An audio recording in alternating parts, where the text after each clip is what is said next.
बच्चों के छोटे हाथों को चांद सितारे छूने दो, 2-4 किताबें पढ़कर वो भी हम जैसे हो जाएंगे. બાળકના ઉછેરમાં સૌથી મોટો રોલ ગુરુનો હોય છે, શિક્ષકનો હોય છે કે મા બાપનો હોય છે? કોનો હોય છે?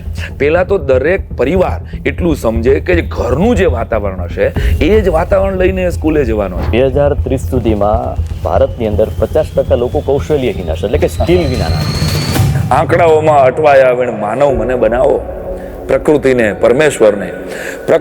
પરમેશ્વરનો પ્રેમ દીપક પ્રગટાવો. દર મહિને હરીફાઈમાં મારું શાને ફોર્મ ભરો છો? તમારું શૈશવ સ્મરો છો? પપ્પા આવું કેમ કરો છો? વિશ્વના લોકો બાળકના ગુણ ઉપર કામ કરે છે. જે નચિકેતા પણ આ જ કરવાની કોશિશ કર્યું છે કે એની અંદર કોન્ફિડન્સ કેવી રીતે આવે. અત્યારના સમયમાં બાળકોને વાલથી કંટ્રોલ કરવા જોઈએ કે પછી વટથી? મારે બિઝનેસ છે, મારે ધંધો છે. અરે ભાઈ, ધંધો આ છોકરો એક દી કરશે, એને આજે સમય આપો. કારણ કે જ્યારે તમારી પાસે સમય હશે ને ત્યારે તમારા દીકરા પાસે સમય નહીં હોય. દર ચોથા દિવસે એવા સમાચાર હોય કે 18 વર્ષના છોકરા, 10 વર્ષના, 12 વર્ષના બાળકો સુસાઇડ કરે. આપણી પાસે શબ્દો ન હોય બોલવા માટે, આને હું ક્યાં એંગલથી રજૂ કરું લોકો સામે? આપણે આપણા બાળકને હાર પચાવતા શીખવવું છે કે બેટા, હાર એ સફળતાનો એક ભાગ છે. એ સફળતાનો વિરોધાર્થી નથી. લાઈક એવી સ્કૂલ છે કે જ્યાં માત્ર કોઈ કંટાળીને ટીચર નથી બની, અહીંયા ટીચર જે ફેકલ્ટીઝ છે એ પણ એક પોતાની ડિગ્નિટી જાળવીને બેઠા છે. મારી દ્રષ્ટિએ શિક્ષકોના જીવનમાં 2 જ રંગ હોય છે, એક કાળો બ્લેકબોર્ડનો અને સફેદ ચોકનો. શબ્દ પ્રમાણની ક્યાંય વાત નથી, બધા પોતાની રીતે ફેંકે છે. આ સમાજને આંધળો કરી બધા પોતાના રોટલા શેકે છે. કૃષ્ણના કની ખબર નથી કે નથી કોઈ વાત મુદ્દાની, છતાં સમાજમાં સમ ખવાય છે ગીતા અને કુરાનની. હવે તમે વિચારો કે સૌથી મોટી ચિંતા આજના વાલીઓને શું છે? તો કે પોતાના બાળકોની. અને હું તો ત્યાં સુધી માનું છું કે તમે તમારા જીવનમાં દીકરો કે દીકરી પસંદ કરવા માટે જેટલા સિરિયસ હોય એટલું જ સિરિયસ તમારે થવું જોઈએ તમારા બાળકને કોઈ પણ સ્કૂલમાં મૂકતા પહેલાં. કારણ કે આ જીવનનો બહુ જ મોટો નિર્ણય છે. તમારું બાળક જે સ્કૂલમાં ભણવાનું છે એ વાતાવરણ એ બાળકના માનસપટ પર જીવનભર રહેવાનું છે. ઘરમાં તો ચલો વાતાવરણ જે છે તે મળવાનું જ છે, પણ બાળકના જીવનમાં બહુ જ મોટું કોઈ યોગદાન હોય તો એ છે સ્કૂલ. સ્વામી વિવેકાનંદ હંમેશા એવું કહેતા કે મને 100 નચિકેતા આપો, હું આખા વિશ્વને બદલી શકું. એ 100 નચિકેતા એટલે શું? નચિકેતાની અંદર એવા કયા ગુણ હોવા જોઈએ? અને કોઈ પણ સ્કૂલ એન્જિનિયર બનાવે, ડોક્ટર્સ બનાવે, અલગ અલગ વિલગ ફિલ્ડના વ્યક્તિઓ બનાવે, પણ કોઈ સ્કૂલ એમ કહે કે અમે માત્ર માણસ બનાવીએ છીએ. કારણ કે માણસ બની જાય ને તો જીવનનું બધું સરખું થઈ જતું હોય છે. આવી બહુ બધી વાતો મારે તમારી સાથે કરવી છે કે એવા વ્યક્તિ સાથે કે જેને સાંભળવા, જેમને જોવા એક અલગ લાવો છે, જેમની પોતાની એક સંઘર્ષ ગાથા રહી છે, જેને બહુ જ શૂન્યમાંથી સર્જન કર્યું છે અને અલગ અલગ પડાવોમાંથી નીકળ્યા છે. મારા, તમારા અને ગુજરાતના હજારો લાખો યુવાનો માટે બહુ જ એક ઇન્સ્પિરેશન વ્યક્તિ છે અને એમની ઓળખાણની કોઈ જરૂર છે નહીં. One and only Sairam Dave મારી સાથે છે. સાંઈરામ દવે સાહેબ સાથે આજે અમે વાત કરવાની. સાંઈરામ સર, ખૂબ ખૂબ આભાર, સ્વાગત છે આપનું માય એફએમના પોડકાસ્ટમાં. અને આજે અમે આ પોડકાસ્ટમાં એવી વાતો કરવાના છીએ કે જે મારા ને તમારા જીવનમાં એ હદે કામ આવશે. ન માત્ર મારા ને તમારા જીવનમાં, પરંતુ વાલીઓ સાંભળશે એટલે એકવાર વિચારતા થઈ જશે કે અચ્છા આવું પણ જીવનમાં છે.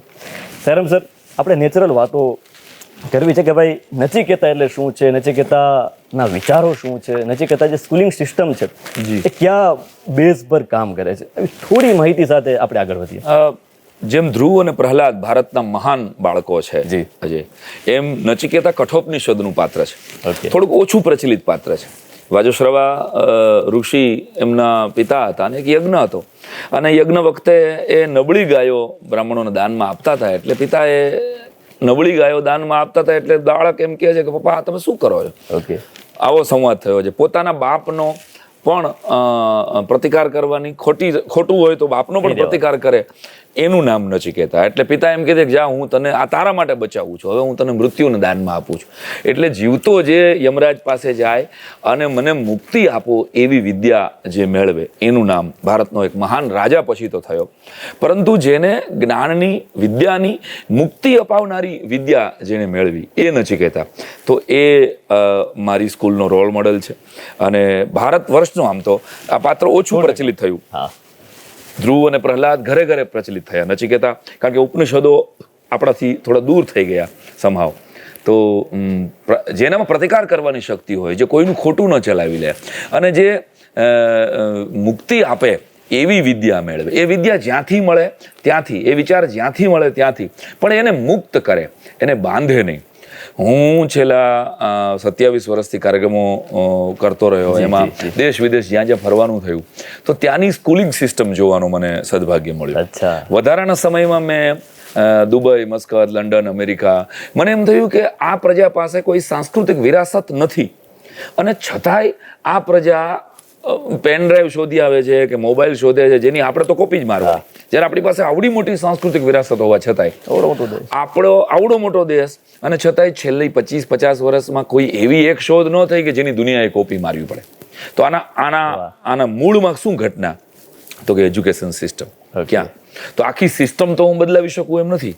હું પણ ત્યારે ગવર્મેન્ટ સ્કૂલમાં 5 નંબરમાં જોબ કરતો હતો.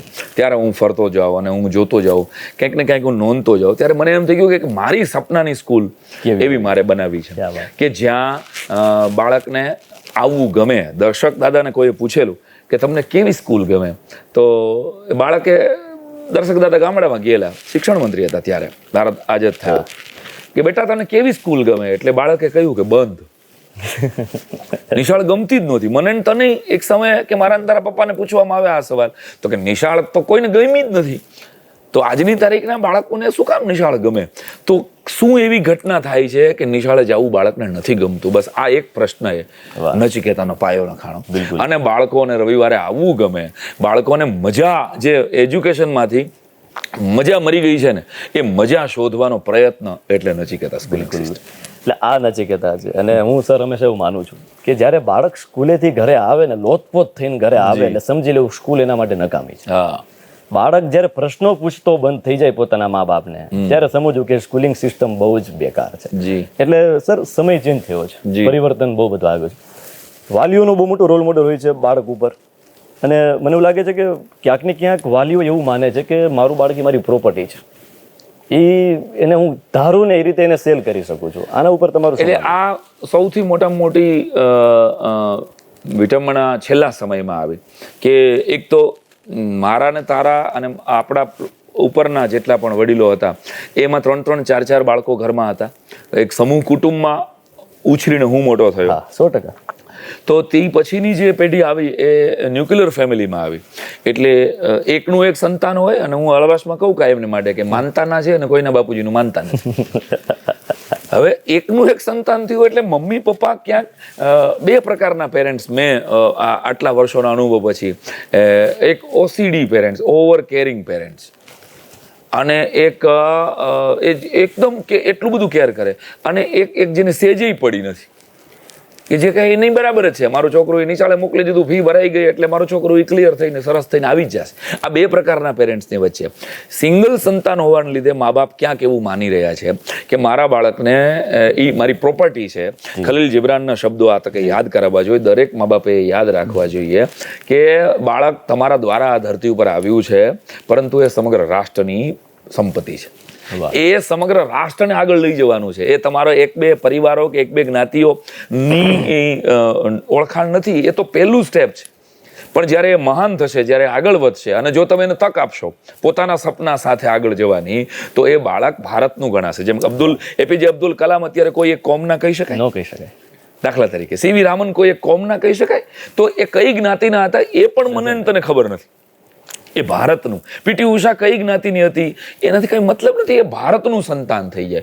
તો એવી કેટલી PT ઉષા, એવી કેટલાય CV રામન, એવા કેટલાય APJ અબ્દુલ કલામ વર્ગખંડોમાં છે, પણ મા બાપના વધારે પડતા કેરિંગ સ્વભાવને લીધે ક્યાંક પોતાના સપનાઓ, એટલે હું કાયમ કહું કે તમારા બાળકો બહુ દોડી શકે એમ છે જો મા બાપ એના ખભા ઉપરથી ઉતરી જાય. ક્યાં વાત છે, બહુ મોટી વાત. મા બાપ એના ખભા ઉપર બેઠા છે અને નાનકડા બાળકને સોટી લગાવે છે કે દોડ, તારે દોડવાનું, તારે ડૉક્ટર થવાનું છે, તારે એન્જિનિયર થવાનું છે, તારે IPSની એક્ઝામ લેવાની છે. અરે પણ એ પોતાના સપના લઈને આવ્યું છે ભાઈ, એને એના સપનાથી તો જીવવા દો.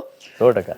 તો આ પોડકાસ્ટ માટે આ ધરતી પર, આ જગ્યા ઉપર આપણે બેઠા છીએ. જો આ એક પોડકાસ્ટ માટે આવ્યા હોય, અહીંયા 6, 8, 10 જણાનું ટીમ બેઠી છે, એ જો એક કારણ હોય કે એક પોડકાસ્ટ આપણે માય FM નો કરવો છે, બરાબર, એ કારણ લઈને બેઠા છીએ ને આપણે અત્યારે, તો આ ધરતી ઉપર આપણે આવ્યા હશું એનું પણ કંઈક કારણ હશે જ. વાહ વાહ. એમ પ્રત્યેક બાળક પોતાનું એક નિશ્ચિત કારણ લઈને આવે છે, એનો સ્વભાવ લઈને આવે છે, એની મર્યાદાઓ લઈને આવે છે. આપણે બાળકને પ્રોડક્ટ માનતા રહેશું ને જ્યાં સુધી, સ્કૂલ કોઈ મોલ નથી અને બાળક કોઈ પ્રોડક્ટ નથી, જ્યાં સુધી આ માન્યતામાંથી પેરેન્ટ્સ નીકળશે નહીં ત્યાં સુધી એ બાળકને સમજી નહીં શકે. વાહ, એટલા માટે જ કહેવાય છે કે જે તુજથી નો થાય એ જ પ્રભુ પાસે કરાવ. જી, જે તુજથી નો થાય એ જ પ્રભુ પાસે કરાવ, કે પાણીયારું નહીં ભરે એ વર્ષે નદી તળાવ. હા, એટલે તમે વિચારો કે તમારું બાળક કેવી રીતે ઉછેર થાય છે ને બહુ મોટી વસ્તુ છે. સર, મારે એ જાણવું છે કે જેમ એક બીજ હોય એને માળી બીજમાં વટવૃક્ષ જોતો હોય, જી, એને ખબર હોય કે આ થશે કે નહીં થાય. તમારા મતે સાંઈરામ દવે સાહેબને હું પૂછું કે બાળકના ઉછેરમાં સૌથી મોટો રોલ ગુરુનો હોય છે, શિક્ષકનો હોય છે કે મા બાપનો હોય છે, કોનો હોય છે? મારી દ્રષ્ટિએ ઘર એની પહેલી સ્કૂલ છે. અજય, ઘરની અંદર સ્કૂલે તું સ્કૂલિંગ સિસ્ટમ વખતે તારી સ્કૂલ યાદ કરતો તું કેટલી કલાક સ્કૂલે ગયો હોઈશ? 6 કલાક, 5.5 થી 6 કલાક. તો 18 કલાક એ ઘરે રહે છે. ઓકે. તો એનું વાતાવરણ એને ઘરથી વધારે મળવાનું છે. એટલે મા બાપ એની પહેલી સ્કૂલ છે, પરિવાર એની પહેલી સ્કૂલ છે. પછી બીજા નંબરે બાળક પાસે તો સ્કૂલે મોકલે છે જ્યારે, ત્યારે તો એને વિષયો ભણાવવા માટે આપણે ભૂલ્યા કરી નાખી છે કે બધું જ સ્કૂલે કરવાનું છે, આવું મા બાપે પકડી લીધું. એટલે ઘરે મમ્મી પપ્પા ટીચર થઈ ગયા. કેટલાક મમ્મી પપ્પા જ રહેવાનું છે ભાઈ, એને શિક્ષક નથી થઈ જવાનું. એટલે હું કાયમ કહું કે તમે તમારા બાળકના વોચમેન બનો, જજ કે પોલીસ નહીં બનો. જો તમે એના વોચ એ શું કરે છે એ જોયા કરો. કારણ કે મેડમ મોન્ટેસરી જેને અમે ફોલો કરીએ છીએ નચિકેતામાં, એમ કહેતા એની 1.5 લીટીની પ્રાર્થના છે, એ પ્રાર્થના દરેક મા બાપે યાદ રાખવા જેવી છે કે ઈશ્વર મને મારા બાળકોને સમજવાની શક્તિ દે. વાહ વાહ, કેવડી મોટી વાત. બાળકને સમજવાની, આપણે તો શું કરી રહ્યા છીએ કે બાળકને સમજાવી રહ્યા છીએ, આ નથી કરવાનું, પેલું નથી કરવાનું, અરે પણ એની અંદર બાળકને સમજવાનું જ રહી જાય છે. ક્યાંક મિસિંગ એ છે. એટલે પહેલા તો દરેક પરિવાર એટલું સમજે કે જે ઘરનું જે વાતાવરણ હશે એ જ વાતાવરણ લઈને સ્કૂલે જવાનો છે. સ્કૂલના એના મિત્રો એને 5 કલાકમાં પણ ભણતા રિસેસની દરમિયાન કે ગ્રાઉન્ડ દરમિયાન જે મળશે એની અડધી કલાક પણ નહીં મળે. તો એના મમ્મી પપ્પા સાથેનું બોન્ડિંગ જે ઘરમાંથી એ મા બાપ, બાળક ગીજુભાઈ એમ કહેતા કે તમારું બાળક તમારું નથી માનતું તો એની જરાય ચિંતા નહીં કરો. અચ્છા, એની ચિંતા નહીં કરો. અત્યારે મમ્મી પપ્પાને બહુ ચિંતા છે, મારું છોકરું મારું માનતું નથી, મોબાઈલ કહો તો મૂકતું નથી, ટીવી કહો તો મૂકતું નથી. ગીજુભાઈ એમ કહેતા કે તમારું બાળક તમારું સહેજ પણ નથી માનતું, એની ચિંતા નહીં કરો, પણ ચિંતા કરજો એ તમને જોઈ રહ્યું છે. અને તમે 135 તો માવો ખાતા એમ કહી દો કે બેટા જિંદગીમાં કોઈ દી વ્યસન ન કરાય, છોકરો ખબર પડે છે કે તમે ફાંકી ખાઓ છો. તમે તમારા બાળકને એમ કહો છો કાકાને કહી દેતો હું ઘરે નથી, ચાલુ થયું ખોટું. અને પછી તમે એમ કહો કે ગાંધીજીએ સત્ય ઉપર પ્રયોગો કર્યા છે, બેટા સત્ય બોલવું જોઈએ, શું કામ બોલે? તમારું બાળક તમને જોઈ રહ્યું છે. મા બાપ ક્યાંક આ ભૂલી રહ્યા છે કે આને નાનો છે, આને તો શું ખબર પડે. આ વેમમાંથી જ્યારે મા બાપ બહાર નીકળશે ને ત્યારે એ બાળકને સમજશે. અને એમાં કોરોના પછી હું ગેરંટી સાથે કહી શકું કે વર્ગખંડમાં બાળકો છે જ નહીં, વર્ગખંડમાં નાની ઉંમરના યુવાનો છે. આ જેટલા મા બાપે સમજવું હોય એટલે એલર્ટ થવાની જરૂર છે. બાળકેળવણી માટે આપણે સજાગ જ નથી. કારણ કે મારું આ વાક્ય છે, બહુ દર્દ સાથે મારે કહેવું પડે કે બાળકો કોઈની વોટ બેંક છે જ નહીં. બાળકો માટે કોઈ વિચારતું જ નથી. બહુ સાચી વાત. તો તમે વિચાર કરી શકો કે જે વ્યક્તિના વિચાર એટલા ધારદાર હોય તો એનું વિઝન કેવડું મોટું હશે. પોતાની સ્કૂલ હોય ને માત્ર ને માત્ર એવો મોટો કે આ સ્કૂલમાંથી કોઈ બાળક બહાર નીકળે તો એ માણસ થઈને બહાર નીકળે, એવા વિચારો લઈને બહાર નીકળે કે જે દુનિયાના કોઈ છેડે પાછો ન પડે, કે ડિમોરલ તો ક્યારેય થાય જ નહીં. રામભાઈ, મને બીજો પ્રશ્ન એ થાય કે મા બાપની અપેક્ષા એટલી બધી વધી ગઈ છે કે આમ બહુ જ અપેક્ષાવાદી મા બાપ થઈ ગયા છે. હવે ઘણા મા બાપ એવું માને છે કે જે સ્કૂલ સૌથી વધારે હોમવર્ક આપે એ જ સ્કૂલ સારી. હવે તમારું શું કેવું? આ હોમવર્ક સાયકોલોજીકલ ને શિક્ષણના છેલ્લા સર્વે પ્રમાણે કહું તો જેટલી ઉંમર છે એની બાળકની અથવા તો જેટલું ધોરણ છે એને ગુણ્યા 10 મિનિટ એનું હોમવર્ક થવું જોઈએ. અચ્છા, આ એક સાયકોલોજીકલ સર્વે છે કે એ ઘરે જાય તો એ પહેલા ધોરણમાં હોય ધારો કે તો એને 10 મિનિટનું હોમવર્ક મળવું જોઈએ, બીજા ધોરણમાં હોય તો એને 20 મિનિટનું હોમવર્ક મળવું જોઈએ. આનાથી વધારે હોવું જ નથી. આટલી વધારે જે હોમવર્ક આવે છે એ તો તમે એની પાસેથી મજૂરી કરાવો છો. બાળકને ક્યાંક સ્કૂલે જવું ગમતું નથી, ટીચર ગમતા નથી કે સ્કૂલ નથી ગમતી. એની પાછળના મૂળમાં કારણ છે કે અચ્છા એ હોમવર્ક ચેક કરવાનો તો સમય નથી રહેતો પાછો. 40 જણાના હોમવર્ક ટીચર પહેલા પીરિયડમાં ચેક કરે એટલે 40 મિનિટ થાય. ખાલી ટીચર આટલું જ કરવાનું હોય છે. તો તમે જેનું ફોલોઅપ નથી લઈ શકતા એવું કામ તો નહીં આપો. મને કોઈ એમ પૂછે કે સાંઈરામભાઈ તમારે 500 ગીત ગાવાના છે, પોસિબલ જ નથી એક રાતમાં 500 ગીત ગાવા. નથી પોસિબલ. મને એમ કે તમે 500 ગીત તૈયાર કરાવી આવજો. અરે ભાઈ મને ખબર જ છે કે 10 ગીતમાં રાત પડી જવાની છે. તો એઝ એ આર્ટિસ્ટ મને કોઈ 500 ગીત તૈયાર કરવાનું કે તો હું નહીં કરું, કારણ કે મને ખબર છે કે 10 જ ગીત મારે એક પ્રોગ્રામને હિટ કરવા માટે જરૂરી છે. તો આપણે આ લેવલે એ સમજી શકીએ છીએ. તો બાળકને પણ ખબર પડે છે કે આ વધારાનું ક્યાંક પનિશમેન્ટના ભાગરૂપે હોમવર્કનો ઉપયોગ થાય. હોમવર્ક એક સજા થઈ ગઈ છે ક્યાંક ને ક્યાંક બાળકોને ગોદરેશન. તો મારી દ્રષ્ટિએ અમે સ્કૂલમાં થોડાક ઇમોશનલ પનિશમેન્ટ તૈયાર કર્યા છે કે એ પણ થઈ શકે છે. બાળકને ધારો કે ઇઝરાયલની તમે જુઓ એજ્યુકેશન સિસ્ટમ, તો ઇઝરાયલમાં વરસાદમાં અડધી કલાક ઊભા રહેવાનું લેસન આપવામાં આવે છે. આવું લેસન હોય છે કે તડકામાં તમારો છોકરો ઊભો રહી શકે અડધી કલાક. તો એટલે સ્ટ્રોંગ છે પ્રજા. ક્યાં વાત. આખા વર્લ્ડમાં ધબધબાટી બોલે છે અત્યારે. એટલે અહીં તો જરાક ગમતું એમ થાય કે અમારા છોકરાઓને તમે સફાઈ શું કામ કરાવી. જાપાનના બાળકો પેલા આખી સ્કૂલ સાફ કરે છે અને પછી સ્કૂલની 1 કલાક સુધી ટીચર્સ અને બાળકો આખી સ્કૂલ પેલા સાફ કરે છે, ચોખ્ખી પોતે કરે છે, પછી ભણવા બેસે છે.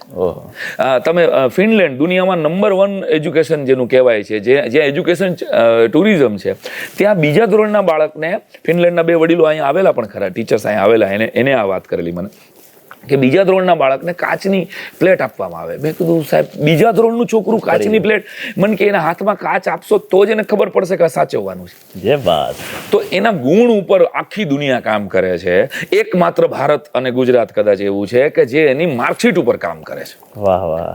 વિશ્વના લોકો બાળકના ગુણ ઉપર કામ કરે છે. જે નચિકેતા પણ આ જ કરવાની કોશિશ કર્યું છે કે એની અંદર કોન્ફિડન્સ કેવી રીતે આવે. કેટલી વખત હું તમને આ ચોપડી એમ કહી દઉં કે 150 વખત એકનો એક પાડો લઈ આવો, તમારો કોન્ફિડન્સ નહીં આવે. 100%. તમારો કોન્ફિડન્સ કેવી રીતે ડેવલપ થશે તો કે એક વખત તમને મંચ ઉપર ઊભો રાખીને માઇક સામે બોલતા શીખવાડું, લોકોની સામે એક જ વખત બોલતા શીખશે તો એનો કોન્ફિડન્સ આવશે. નચિકેતામાં હું કોન્ફિડન્સની ખેતી કરું છું. એટલે એજ્યુકેશન થ્રુ ડ્રામા મારી મુહિમ છે. કે ભાઈ એને સ્ટેજ આપો. કોઈ પણ દરેક બાળકને બોલવાનું એક મંચ મળે, એ બોલતા શીખશે તો કાલ સવારે સેલ્સમેન થઈ શકશે. ભાઈ એને જાય પણ વાત, આજે તું અહીં બેઠો છો તારી જગ્યાએ કે હું અહીં બેઠો છું, શું કામ? આપણી કઈ ઓકાત છે કે બોલતા આવડે છે આપણને. ભાઈ વર્ષો પહેલા સર તમારી એક વાત મેં જોયેલી, વર્ષો પહેલા સર તમે કોઈ કોલેજમાં એવું બોલેલા કે ભાઈ સારામાં સારું બોલતા આવડી જાય ને તોય તમે આરામથી કમાઈ શકાય. આજે આખા ગુજરાતના જેટલા આરજેસ છે કે જેટલા સ્પીકર્સ છે એનું ઇન્વેસ્ટમેન્ટ શું આમ ગણો તો અવાજ એટલું જ છે આપણું. આપણી રિલાયન્સ કયો, આપણું અદાણી કયો, આપણું અંબાણી કયો, આપણું ટાટા કયો, જે કયો એ માત્ર બોલતા. તો મારો કહેવાનો અર્થ એ છે કે જેની અંદર આર્ટના વેલ્યુઝ છે, જેને આર્ટમાં રસ છે, એના મેથ્સના માર્કની શું કામ મા બાપ ચિંતા કરે છે? જેને સારો સ્પોર્ટ્સમેન બનવું છે, એને સાયન્સમાં કદાચ 100 માંથી 90 માર્ક નથી આવતા તો શું કામ મા બાપ ચિંતા કરે? બધાને એક જ ફ્લોમાં લઈ જવું એ ગાડરિયા પ્રવાહનું કામ છે. સર તમને શું લાગે છે કે સ્કૂલને આપણે મંદિર માની છીએ, બહુ પવિત્ર જગ્યા માની છીએ? તમે થોડી વાર પહેલા જે વાત કરી કે ભાઈ હું જ્યારે ભણતો ત્યારે અમે તો સ્કૂલ સાફ કરતા, કચરો નાખવા જતા, એ બધું અમને ગમતું. અત્યારે એવું કરી છે તો વિડીયો વાયરલ થઈ જાય છે કે બાળકો પાસે કામ તરત જ. એટલે જાણે બાળકો પાસે કામ આપણે છે ને આપણી સ્કૂલ છે ન કરવાનું, ઓવર પેમ્પરિંગ કરતા થઈ ગયા આપણે બાળકને. અને એમાં ફરી વાર કહું છું કે ન્યુક્લિયર ફેમિલી આવી ગયું અને અગેન કે મા બાપની જ માનસિકતા એવી થઈ ગઈ કે સ્કૂલમાં અમે પૈસા આપ્યા છે તો ભણાવવા માટે જ આપ્યા છે. પણ એ ભૂલાઈ જાય છે કે અહીં સ્વચ્છતા પણ ભણવાની છે. એ ભૂલાઈ જાય છે કે અહીંયા બાળકોની અંદર રહેલા અલગ અલગ ગુણનો વિકાસ થાય. એ જીવનના ભણતરનો ભાગ છે. મને કોઈ પૂછેલું કે કેળવણી એટલે શું, એટલે મેં એને જવાબ આપેલો કે બધું જ ભૂલાઈ જાય પછી જે યાદ રહે ને એનું નામ કેળવણી. ક્યાં વાત. બધું જ ભૂલાઈ જાય. જેટલું આપણે ગોખીને એક્ઝામ્સ માટે તૈયાર કરતા હોય એ બધું જ ભૂલાઈ જાય, પછી જે મને તને યાદ રહે છે ને એ કેળવણી. નાનકડો દાખલો આપું કે મર્સિડીઝમાં એક ભાઈ જાય છે અને આગળ એક હોન્ડાવાળા સાથે એનું નાનકડું એક્સિડન્ટ થાય છે અને મર્સિડીઝનો જરાક અમથો કાચ તૂટી જાય. એટલે મર્સિડીઝવાળા ભાઈ ઉતરે અને હોકી લઈ અને પેલા હોન્ડાવાળાને મારવા માંડે છે. એ એક પ્રોફેસર દરજ્જાનો માણસ હતો.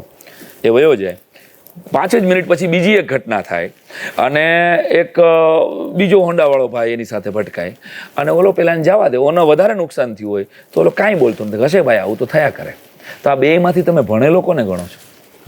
કેવી મોટી વાત. બીજો નંબર આવે ને, ધોકો લઈને જે ઉતરી ગયો એ પ્રોફેસર હોવા છતાંય મારી દ્રષ્ટિએ ભણેલો નથી. પણ બીજો જે સાયકલ વાળો કે સ્કૂટર વાળો હતો, જે બહુ જાજુ ભણેલો નહોતો, પણ એને પ્રોબ્લેમ સાથે ડીલ કરતા આવ્યું. તો બધું જ ભણ્યા પછી, બધું જ ભૂલી ગયા પછી જે તમને યાદ રહે ને એ તમારી કેળવણી છે. તો નચિકેતા એટલે એક આપણું જીવનક્રમ ભણવા, એક આપણો પાઠ્યક્રમ ભણવાનો છે જેમાંથી આપણે માર્ક લેવાના છે 10માના 12માના, અને બીજો આપણો જીવનક્રમ છે કે જે જીવનક્રમની અંદર આપણે આ સ્કૂલ છોડ્યા પછી, બધી સ્કૂલો છોડ્યા પછી આપણને લાઈફમાં શું કામ લાગવાનું છે. તો મારી કોશિશ એવી છે કે લાઈફમાં જે કામ લાગવાનું છે ને એનું વાવેતર અત્યારે કરવામાં આવે, જે આગામી ભારતનું વટવૃક્ષ બનશે. વાહ, એટલે આવા ઘણા બધા વિચારો છે મારે તમારા બધા સાથે શેર કરવા છે કે ભાઈ what is a Nachiketa. Nachiketa schooling system વિશે હું જાણતો હતો સર, બેકગ્રાઉન્ડમાં હું બેઠો હતો ત્યારે એટલા બધા એવા નિયમો કે જે આમ સ્પર્શી જાય. અફસોસ થાય છે કે અમે આ વર્ષે આ જન્મમાં નથી, આવી સ્કૂલ અમને મળી નથી સર. સર, એ મારે જાણવું છે કે વિદ્યાલય ચેતનાલય ક્યારે બને? જે બાળકની ઉર્મિઓ, બાળક હસતું હસતું નિશાળે આવે, ત્યાં હસે અને એને ભણવાની મજા આવે. અમે કોશિશ એવી કરી છે કે એક્ઝામ્સ બાળકો માટે સૌથી વધારે પીડાદાયક હોય છે. તારા કે મારા કોઈના પણ માટે એક્ઝામ્સનું નામ આવે એટલે છોકરાઓને પ્રેશર આવી જાય. ઘરે પણ મમ્મીએ આમ ચીટીઓ ભરીને કીધું હોય કે આજે ગણિતનું પેપર છે, ધ્યાન રાખજે. એક તો એનું ગણિત નબળું હોય, એમાં મમ્મી ને પપ્પા 2 ચીટીઓ ભરે, અને બીજા ભાઈબંધો ગણિતમાં તું નબળો છો. એટલે આ પ્રેશર સાથે બાળક અહીંયા આવે છે. અને અમે કોશિશ એવી કરી છેલ્લા 9 વર્ષની અંદર કે એક્ઝામ પહેલાં અહીંયા ડાન્સ કરે છે છોકરાઓ. બધું જ વાઇપ ઓફ થઈ જાય અને જોરદાર, હું પણ હોઉં એમાં ડાન્સમાં, ટીચર્સ પણ ડાન્સ કરતા હોય. 10 મિનિટનો એ ડાન્સ કર્યા પછી એ ગણિતનું પેપર દેવા જાય છે. વળી પેપર પૂરું થયા પછી નબળું પેપર ગયું હોય તો એ ટેન્શન લઈને ઘરે જાય તો વળી પાછી એની હાલત. એટલે વળી એક્ઝામ પૂરી થાય પછી પણ છોકરાઓ 10-15 મિનિટ ડાન્સ કરે. એટલે અહીંયા એન્જોય ધ એક્ઝામનો પ્રોજેક્ટ છે. અમે આવા નાના નાના કેટલાય કોન્સેપ્ટ, જે પ્રયોગ છે, નચિકેતા મારી પ્રયોગશાળા છે, અને આ પ્રયોગોથી 10-20% જેટલો રિઝલ્ટમાં અમને જમ્પ આવ્યો. આ કંઈ ખાલી ન્યૂઝમાં લાવવા માટેના પ્રયોગો નથી. 9 વર્ષમાં એના રિઝલ્ટ આવ્યા છે કે ડિપ્રેશનમાં આવી ગયેલા હોય બાળક, કે કોઈના પપ્પા ઓફ થઈ ગયા છે, કોઈના મમ્મી ઓફ થઈ ગયા છે, આવી ખબર પડે તો આખી સ્કૂલના બધા જ ટીચર્સ કે બધા જ બાળકો એની સાથે એટલા ઇમોશનલી વર્તે છે કે એ બાળકને ક્યાંય, મેં તો એવો પ્રયોગ એ કર્યો કે જે ક્લાસમાં ખબર પડે કે મમ્મી નથી, આના મમ્મી ઓફ થઈ ગયા છે આ મહિને, એ ક્લાસમાં અગર માનો કોઈ પાઠ ભણાવવાનો હોય તો એ પાઠ નથી ભણાવો. શું વાત? કારણ કે એ બાળકને દુઃખ થશે ને, એવું આપણે નથી કરવું. આવી સ્કૂલ એટલે આપણે આટલું ધ્યાન રાખવાની કોશિશ છે મારી આમાં. તો કહેવાનો અર્થ કે એને બીજી રીતે ભણાવો, એને માનો પ્રેમ મળે શિક્ષક દ્વારા, તો જ બાળકને ફ્રેન્ડલી, અને શિક્ષક અહીંયા ફ્રેન્ડલી છે. એરિસ્ટોટલ એમ કહેતા કે દરેક બાળક ભણી શકે એમ છે, ખાલી એને વાતાવરણ આપવાની જરૂર છે. 100%. તો એને પ્રોપર વાતાવરણ મળે. શિક્ષણ એક ઉઘાડની પ્રક્રિયા છે, આ એક શાણપણની ખેતી છે. ટીચિંગ ઇઝ રીચિંગ, આવું કહેવાનું. વાહ વાહ. આ હથેળીમાં ઝાકળને ઉછેરવાનો રૂઆબ છે. આને ભણાવી દેવાનું નથી. Two educate the child means to love the child. આ વાત ક્યાંક ભૂલાઈ ગઈ અને એની ઉપર આપણે માર્કશીટનું જે પ્રેશર કર્યું એટલે બાળકને ભણવાની. તો ચેતનાલય ક્યારે બને કે આ જીવતા જાગતા ચૈતન્યો છે, એને મજા આવે. એટલે અહીંયા એને આપણા રિચ્યુઅલ્સ માટે અહીંયા યજ્ઞ થાય છે, એની એકાગ્રતા માટે અમે એને યજ્ઞ કરાવીએ. યજ્ઞ આપણી પરંપરા છે અને એનું સાયન્સ એને સમજાવવામાં આવે. તો બાળક યજ્ઞ કરશે તો એનું સાયન્સ સમજશે થોડોક. એ આ ભારતની પરંપરાનું એને ગૌરવ રહેશે. અહીંયા દિવસમાં 2 વખત અમે રાષ્ટ્રગીત કે વંદે માતરમ બોલીએ છીએ, જેથી કરીને એને સતત યાદ રહીએ કે આ દેશમાં હું જન્મો છું, આ દેશે મને ફ્રી સ્કોલરશિપ આપી છે, મારી જવાબદારી છે આ દેશ માટેની. નહીતર તો શું થશે કે 20 વર્ષ પછી આ દેશ બુઢ્ઢાઓનો દેશ હશે. અહીંયા કોઈ યંગસ્ટર હશે જ નહીં. જેમ અત્યારે 33 કરોડ યુવાનો છે, એમ 20 વર્ષ 25 વર્ષ પછી આ માત્ર સિનિયર સિટીઝનોનો દેશ હશે. બધા જ યંગસ્ટર્સ, બધા જ સારા ભેજાઓ ફોરેન સેટલ થઈ ગયા છે. તો મારી કલ્પના છે, મારું સપનું છે કે મારા નચિકેતાઓ એ જે પોતાના બ્રેઇનનો, પોતાની શક્તિનો, પોતાના સપનાઓનો આવનારા ભારત માટે ઉપયોગ કરે. આ જ વાત ઉપર મને એક વાત યાદ આવે કે એક એવો રિપોર્ટ છે કે 2030 સુધીમાં ભારતની અંદર 50% લોકો કૌશલ્યહીન હશે, એટલે કે સ્કિલ વિનાના હશે. કારણ કે સ્કિલ અત્યારે હોવી બહુ જરૂરી છે. 21st century currency is knowledge. તમે શું માનો છો કે સ્કિલ જીવનમાં કેટલું ઇમ્પોર્ટન્ટ? આદરણીય વડાપ્રધાન પણ આ દિશામાં કામ કરી રહ્યા છે. એને પણ કહ્યું કે સ્કિલ બેઝ આપણે વર્ક કરવું જોઈએ. કસુમીનો રંગ ગીત તે સાંભળ્યું Yes, yes. હશે. આઝાદી વખતે કસુમીનો રંગ દેશને આઝાદ કરવાનો હતો. આઝાદ ભારત થયું પછી કસુમીનો રંગ દેશને ડેવલપ કરવાનો હતો. 2025માં કસુમીનો રંગ શું? તો કે નવા સ્ટાર્ટઅપ શોધવાનો. એંગલ ચેન્જ થઈ આ એંગલ ચેન્જ કરવાની જરૂર છે કે હવે આપણે ફેસબુક ઉપર કે ઇન્સ્ટાગ્રામ ઉપર બેસીને ગામની જીબી ઓછી કરશું એનાથી દેશને કશો ફાયદો નથી થવાનો. બહુ સાચી વાત. આપણે કોઈને લાઈક કરશું કે કોઈને ડિસલાઈક કરશું આનાથી દેશને મારી કારકિર્દીને ફાયદો ક્યારે થાય? જ્યારે હું કોઈ એવું સ્ટાર્ટઅપ વિચારું. તો જેટલા યંગસ્ટર્સ મારી વાત સાંભળે છે એ બધાને મારી કરબદ્ધ પ્રાર્થના છે કે તમારે દેશને આગળ લઈ જવો છે તો તમારી અંદર પડેલી સ્કિલને એક્સપ્લોર તો કરો. 50% અત્યારે તમે જે ફી તમારી પાસે જે ગ્રેજ્યુએશન કોઈ કરી નાખ્યું છે, કોઈ એન્જિનિયરિંગ કરીને બેઠા છે, તો એ તો કોઈ એમ કીધું છે કે એ તો તમે ભરેલી ફીની રસીદો છે. માર્કેટમાં તમે જાશો ત્યારે જ તમને ખબર પડશે કે તમને ખરેખર કેટલું આવડે. યુનેસ્કોના એક રિપોર્ટ પ્રમાણે તો 45% ગ્રેજ્યુએટ નોકરીને લાયક નથી. અહીંયા મારી સ્કૂલમાં પણ એવી એટલી મોટી ડિગ્રી વાળા શિક્ષક બનવા આવે છે ત્યારે આવ્યો સરપ્રાઈઝ કે તું શું કામ કે સાહેબ ક્યાંય જોબ જ નથી. આવ્યો સરપ્રાઈઝ કે આના માટે જોબ નથી. મારે એના નામ નથી લેવા કોઈના, પણ એવડી મોટી ડિગ્રીઓના માણસોને ક્યાંય જોબ નથી એટલે એને ટીચર થવું છે. તો ફરી વાર કહું છું કે ટીચર સેકન્ડરી જોબ થઈ ગઈ ને ક્યાંક એમાં પણ શિક્ષણને નુકસાન થયું. બહુ મોટી વાત કે ક્યાંય હવે નથી મળતું, મેડિકલમાં નથી મળતું, એન્જિનિયરિંગમાં નથી મળતું, હાલને શિક્ષક થઈ જાય. આ એક્સિડન્ટલ ટીચર છે દાટ વાળી દીધો ગુજરાત. લાઈક એવી સ્કૂલ છે કે જ્યાં માત્ર કોઈ કંટાળીને ટીચર નથી બની. અહીંયા ટીચર જે ફેકલ્ટીઝ છે એ પણ એક પોતાની ડિગ્નિટી જાળવીને બેઠા છે. એ પણ એક લેવલ ઉપર જ છે. એ જ લોકો તમારા બાળકોને સ્ટડી કરાવે છે. વારંવાર એટલા માટે હું કહું છું કે નચિકેતા સ્કૂલિંગ સિસ્ટમ જે કામ કરે છે, મેં જ્યારે જાણી ત્યારે હું પણ આમ થોડી વાર વિચારતો પડી ગયો કે ચાલો આવી સ્કૂલો પણ હોય છે. ત્યારે ભાઈ બીજું મારે તમારી પાસેથી જાણવું છે કે સ્કિલ ઉપર આપણે વાત કરી. નચિકેતા સ્કિલ ઉપર કેટલું ભારણ આપે છે કે ભાઈ કોઈ પણ બાળકની અંદર સ્કિલ હોવી જોઈએ, ન માત્ર સરકારી નોકરી માટે જ ઘણા લોકો તૈયારી કરતા હોય છે. તમે એમાં શું માનો છો? એજ્યુકેશન થ્રુ ડ્રામા એ મારી મુહિમ છે કે એની અંદર સ્કિલ આપણને, તને ખબર છે કે અત્યારે જે કામ એક ગ્રંથ ન કરી શકે એ કામ એક મૂવી કરી શકે. ગાંધીજી વિશે નહોતો જાણતો એ મુન્નાભાઈ MBBS જાણીને એ સમજી શક્યો કે ગાંધીજીની લાઈફ શું છે. શિવાજીને ન જાણતો હોય એ છાવા મૂવી જોઈને જોઈ શક્યો કે શિવાજીના દીકરા આટલા તાકાતવાળા હતા તો શિવાજી કેવા તાકાતવાળા. તો બોલિવૂડ અત્યારે એક કામ કરી રહ્યું છે શિક્ષણનું. આમ ગણો તો કેટલીક મૂવી દ્વારા, બધી મૂવીમાં હું સહમત નથી, પણ તો થિયેટર અને બોલિવૂડ એક અત્યારે રસ્તો થઈ ગયો કે તમારામાં કોન્ફિડન્સ કેટલો છે. સ્કિલ એટલે શું? સ્કિલ એટલે કોઈ એક્સ્ટ્રા ટૂલ નથી, ક્યાંયથી આ કોઈ પેઇન્ટિંગ નથી કે લગાડી દો, કે કોઈ સ્ક્રૂ નથી કે તમારી અંદર લગાડી દો. તમને તમારી વક્તૃત્વ સ્પર્ધાને ખીલવે, તમારા કોન્ફિડન્સને ખીલવે, તમારી વાત કરવાની, તમારી માણસોને ઓળખવાની ક્ષમતાને ખીલવે. અચ્છા, બીજી સ્કિલ અમે જે પ્રયત્ન કરીએ છીએ, અમે એક સ્કિલ વીક ઉજવીએ છીએ. એક્ઝામ્સ પૂરી થઈ જાય પછી સ્કિલ વીક ઉજવીએ. એમાં અમે નાની સ્કિલ ઉપર દરેક ધોરણની લગભગ ઓછામાં ઓછી નહીં 800 જેટલી સ્કિલ ઉપર અમે વર્ક કરીએ છીએ. કે નાના ધોરણના બાળકો છે તો એને શર્ટ સંકેલતા અને બટન ટાકતા આવડવું જોઈએ. આવું અમે કરાવીએ છીએ અને એનો વાલીઓને ક્યાંય વિરોધ પણ નથી.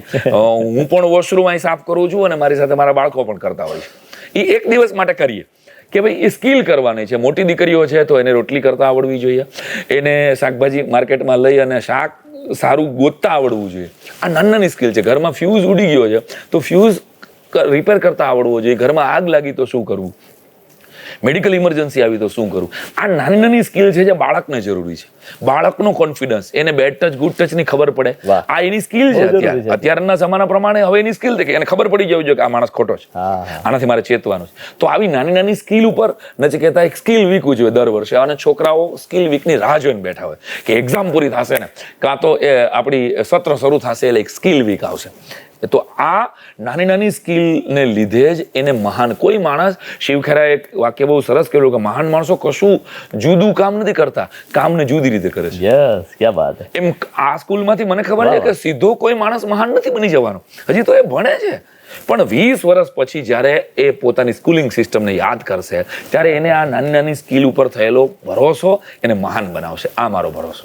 એટલે ઘણી વાર આપણે એવું કહેતા હોય ને કે ભાઈ સ્કૂલમાં જે ભણાવે છે જીવનમાં ક્યાંય કામ નથી આવતું, પણ આ વાત એ ખોટી પડે છે. નચિકેતા સ્કૂલમાં જે ભણાવવાને જે ગણાવવામાં આવે છે એ જીવનના હરેક તબક્કામાં તમને કામ આવે, ચાહે ઇમોશનલી હોય, ચાહે કોઈ પણ તમે ક્ષેત્રમાં હોય, ત્યારે તમારા ટીચરે તમને કીધેલું અથવા તો એ સ્કૂલનું જે વાતાવરણ છે વારંવાર તમારા જીવનમાં કામ આવે. સાયરામભાઈને હું પૂછું કે કોઈ પણ સ્કૂલનો ફર્સ્ટ લેક્ચર અને લાસ્ટ લેક્ચર કેવો હોવો જોઈએ? મેં પ્રેપની અંદર એ પ્રયોગ કર્યો છે અહીંયા. બધી સ્કૂલમાં તો મારું ચાલે નહીં, પણ નાના બાળકોને એટલીસ્ટ, એટલે પ્રી પ્રાઇમરીના બાળકોને તો પહેલાં અહીંયા ભણવા કરતાં રમવા દેવું જોઈએ. 30 મિનિટ મારા છોકરાઓ પહેલાં આવે એટલે એ ઘરેથી દોડ મૂકીને આવે છે કે ભાઈ અહીં પહેલાં અમારે હિંચકો વયો જશે, મારે પહેલાં રમવાનું છે. કારણ કે એને ઘરેથી તો ચીટીઓ ભરીને એને વહેલું જાગવું પડ્યું હોય, એ જ પ્રશ્ન હોય. તો પહેલો લેક્ચર હંમેશા સ્પોર્ટ્સનો હોવો જોઈએ, કાં તો ભાષાનો હોવો જોઈએ. ગ્રેજ્યુઅલી એને ધીમે ધીમે અઘરા વિષયો તરફ, સરળતાથી કઠિનતા તરફ જવું, એ જ શિક્ષણનો. મોટા ધોરણોમાં પહેલાં ગણિતના લેક્ચર્સ હોય, મેથ્સના કે સાયન્સના લેક્ચર્સ હોય, સમજી શકાય.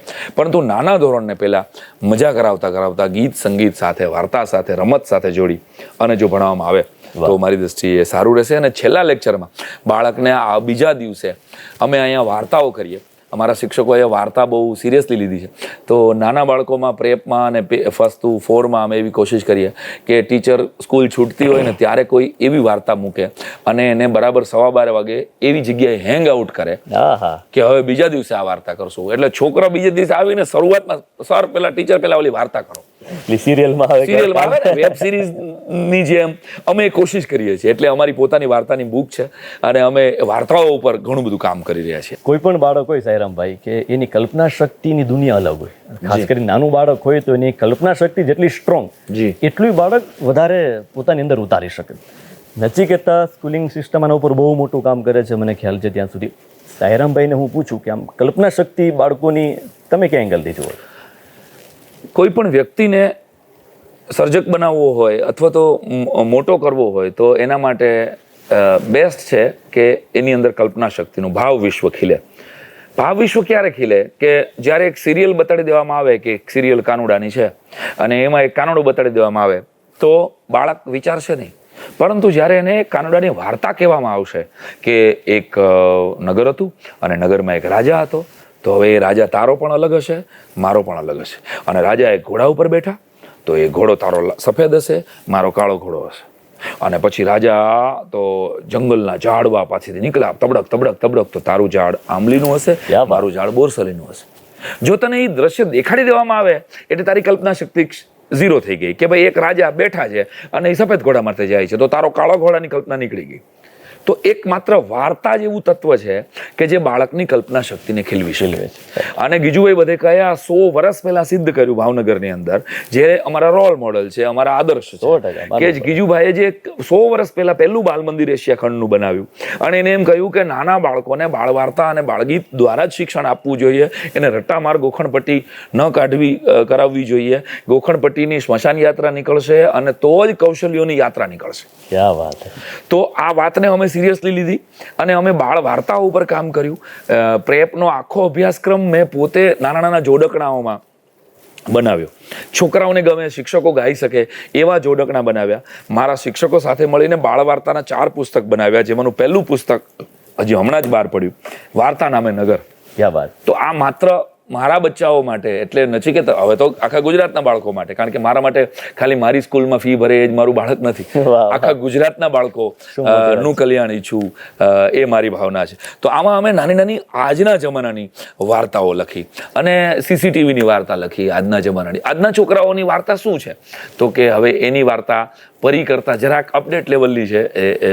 જેમ આપણા ઘરમાં મોબાઈલે અપડેટ થયા તો બાળકે અપડેટ થાય ને, 100%. તો વાર્તાઓ ઉપર અમે કામ કરીએ છીએ. એકમાત્ર વાર્તા બાળકનું ભાવ વિશ્વ, બાળકનું કલ્પના જગત ખોલી શકે.